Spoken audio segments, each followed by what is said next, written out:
બીજા મારા લાલ તને પારણીએ ઝુલાવું. એમની ઘરે નાના બાવલા હોય છે ને એમના મમ્મી પપ્પાને ખબર હશે કે નાનું બાવલું હોય ને એટલે રાતે 2 વાગે ઉઠી જાય 3 વાગે ઉઠી જાય એટલે આપણે શું કરવાનું કે દોરી પકડીને ઘોડિયું હિસકાવવું પડે, બરોબર? તો એ બધી ઉપાધિનું સોલ્યુશન લઈને આવી ગયા છે રોયલ બેબી સ્વિંગ વાળા. અરે અમદાવાદી નગરીમાં રોયલ બેબી સ્વિંગ વાળાનું ઓટોમેટિક મોટર વગરના ઘોડિયાનું પોતાનું જ મેન્યુફેક્ચરિંગ છે.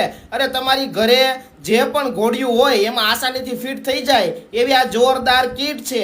અને લો, મીડિયમ, હાઈ એમ 3 ગેર છે. 21 કિલો સુધીના ટબ્બા છોકરા હોય ને એને પણ સુવરાવી દો. 24 કલાકની રનિંગ કેપેસિટી અને 100% સેફ. બાળકને કરંટ લાગવાની પણ ઉપાધિ નથી. 1 વર્ષની વોરંટી અને આધુનિક મશીનરી વાપરી અને પ્રોડક્ટની એક્યુરેસી જાળવવામાં આવે છે. બાકી ઇન્ડિયામાં પહેલી વાર આ લોકો રિમોટ કંટ્રોલ વાળું ઘોડિયું બનાવે છે જેમાં બાળકના વજન પ્રમાણે સેટ કરી શકીએ છીએ. બાકી ઓલ ઓવર ઇન્ડિયામાં ઘરે બેઠા ડિલિવરી તો થઈ જ જવાની છે. તો આ નાની એવી કીટ તમારા રાતના ઉજાગરા બંધ કરી